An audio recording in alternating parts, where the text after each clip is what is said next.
Caps win 5-2 against the Pittsburgh Penguins. Pittsburgh Penguins. Ooh, I tell you what, this team really knows how to give me a heart attack. Just when I think we're gonna make it through the whole game unscathed, the Caps decide to take their foot off the pedal and make it a close match. But guess what? At the end of the day, it doesn't matter because the Caps won in regulation, I might add. And folks, let's give it up for our top gunners. In a time where this team has been looking to its third and fourth line for a lot of help, it is great to see your big guns come up huge in a huge matchup. We'll start from the top. Nicklas Backstrom, thank you for being ever so consistent, showing up every single game. I can't tell you how much I love you for that. Getting your team-leading ninth goal of the season. And he deserves that goal. It is a great give and go with Nick Jensen across the ice. Nicklas Backstrom makes this play happen, and he is rewarded by getting the goal. Backstrom has the puck on the left circle. He sees Nick Jensen all the way across the ice on the right circle, sends a sweet seam pass cross ice,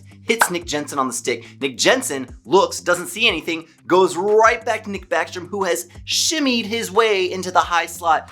Backstrom just sort of shuffled to flex the puck on net. Jari had no chance with that one. The Caps go up 1-0, and I am feeling good. And I am feeling good because the Caps were playing good at that point. Outside of the first 5 minutes, which were a little shaky to say the least, the Caps were in it to win it. They were skating with Pittsburgh. They were sticking with Pittsburgh. And at times, a lot of the time, they were surpassing Pittsburgh. They were outplaying the Penguins a majority of this game. But if we're doing the math, I'm gonna throw it out there. They played about a 52-minute game today. Yeah, that sounds about right. 52 minutes. That's calculating for 8 minutes where the Caps just weren't invested in this game and did not show up the first 5 minutes, which, as I just said, were a little shaky. And then a random 3 minutes in the third period where the Caps just decided to stop playing, and the game all of a sudden went from 0-2 to 2-2. Fresh game like that. But outside of that, this is a great game. I mean, it's not a perfect game, obviously, but coming off that terrible loss, this is a great showing. But it wasn't even just how well they played that was great to see. It was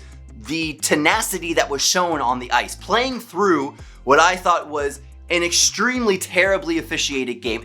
Can we talk about this for a second? It is terrifying to me how unfairly Tom Wilson is officiated in this league. And it's been like that for a couple years now. And I understand people don't like him, and if you're not a Caps fan, you actually probably hate him.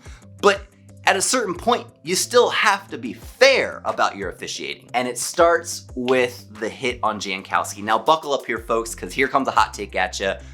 Unpopular opinion.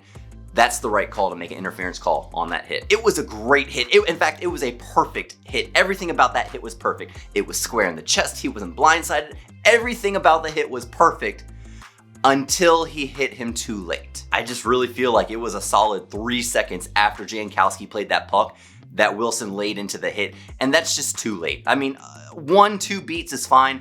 You get to 3, and it's too late at that point. So Wilson is disciplined with a 2-minute interference penalty, and Jankowski has to go down the runway. He ends up returning later in the game, so that's always good to see. You don't want to see a player get hurt.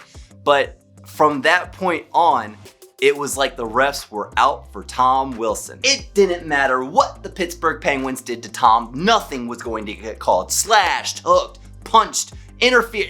It just didn't matter. Tripped, multiple trips. Everything that Pittsburgh did to Tom Wilson from that point on in the game was not called. Oh, it really makes me wish I didn't waste that clown officiating thumbnail on the last video, because that would have been perfect for this video, even more appropriate for this video. What can you do? It's a YouTuber's life. Hey, but while we're on the topic, if you're liking the video, why don't you go ahead and give it a like down below? It really goes a long way towards helping the channel, and I'd really appreciate it. But anyway, the first period ends and it's 1-0 Capitals, and like I said, I'm feeling good at this point. Second period rolls around, and it's another great period for the Caps. They stayed consistent with everything that they were doing well in the first, and they even went beyond. The Caps are plenty of shots, solid amount of hits, but the big stat here, the fantastic stat of the game, is the face-off percentages. The second period ends with no change in score, and I'm thinking to myself, the Caps are doing really well in faceoffs right now, so I go to the box sheet during intermission to check out what the numbers say. All 4 Caps centers were above 50% at the faceoff dot at the second intermission. Folks, it's amazing what good faceoff percentages can do for a team's offense. You win offensive zone faceoffs, it's easy to establish pressure. You win defensive zone faceoffs, it's easy to relieve pressure. It's fantastic to see the Caps step up in this game and really win on the faceoff dot. And Lars Eller was fantastic. He was something like 7-0 in the first period on faceoffs. It was a turnaround from everything we've seen from these centers in the past about 4 or 5 games. And those are the kind of trends you want to see moving forward. Those are the improvements that you want to see. Yeah, changing personnel around can do a little bit, and that obviously helped this game. But improvement in individual play and how you play in a team system, that's the kind of improvement I really want to see. And that was shown not only in the faceoff dot, but in physicality of the play. I mean, there was no physicality in the last game against the Penguins. The Caps truly stepped up their physical play and their hits this game, and it showed.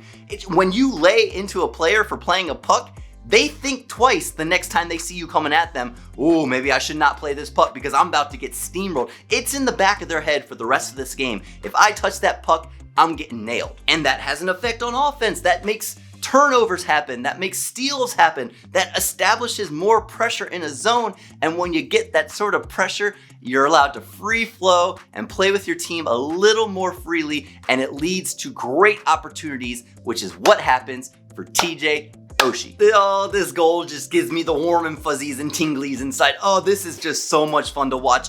Lars Eller and TJ Oshie have a great give and go sequence from the defensive blue line through the neutral zone to the offensive blue line, and then it's all TJ Oshie, folks. Take a look. From our nation's capital, Eller on an interchange with Oshie. Off the head fake to the backhand. He scores! A magnificent one-handed effort.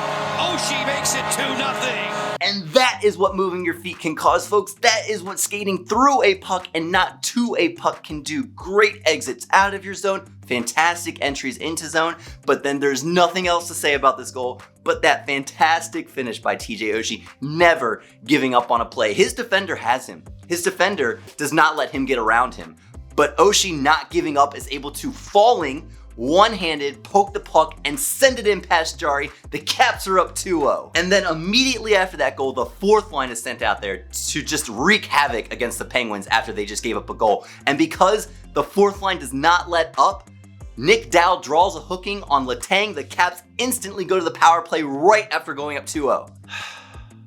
And that is what I get for having so much hope at this point in the game.